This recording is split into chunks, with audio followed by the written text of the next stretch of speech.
Hello বন্ধুরা, আজকের মাঠে এসেছি। মাঠেতে ধান ঠিকঠাক হয়েছে কি না দেখতে এসেছি। মাঠে দেখছি যে ধান, দেখেছো বন্ধুরা, এই জায়গাটা খুবই ভালো জায়গা। এই জল ঠিকঠাক দাঁড়ায় না, বর্ষাকালে জল বেশি থাকে, তাই এখানে কাদা, হালকা কাদা আছে। এটা বড় একটা পুকুর কাটানো আছে, একটা বড় পুকুর একটা কাটানো, সেখান থেকে জলের স্রোত গিয়ে টানা খালের সাথে মিশেছে, জল পুরো খালে নেমে যায়। তা প্রত্যেক বছর বর্ষার চাষটা মোটামুটি এখানে খুবই ভালোই হয়।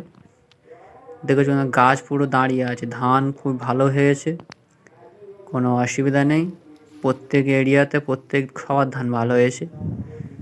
আর জমি দেখা পাচ্ছে, ধান পুরো শীষ দাঁড়িয়ে আছে, কত সুন্দর দেখতেও খুব ভালো লাগছে।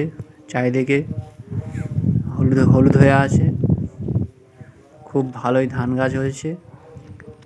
আর এবছরে যে ঝড় হলো পশ্চিমবঙ্গ, বাংলাদেশে, উড়িষ্যার, যে আমাদের পশ্চিমবঙ্গে ঝড়টা হলো, ঝড়েতে ভেবেছিল যে সব ধান গাছ পড়ে যাবে, তা কিছুই হয়নি।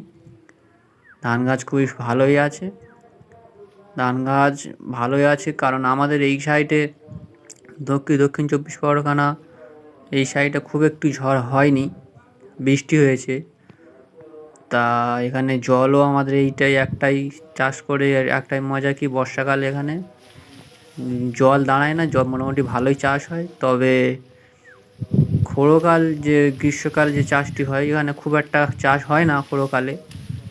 সে জায়গায় এখানে ধানের জায়গায় শসা হয়, বেগুন হয়, বাঁধাকপি, ফুলকপি, এসব নানা রকম চাষ করা হয়। আর বন্ধুরা, চ্যানেলটি সাবস্ক্রাইব করুন, লাইক করুন, কমেন্ট করুন। আর ভিডিওটি ভালো লাগলে একটা লাইক করুন, কমেন্ট করুন। আপনারা ভালো থাকবেন।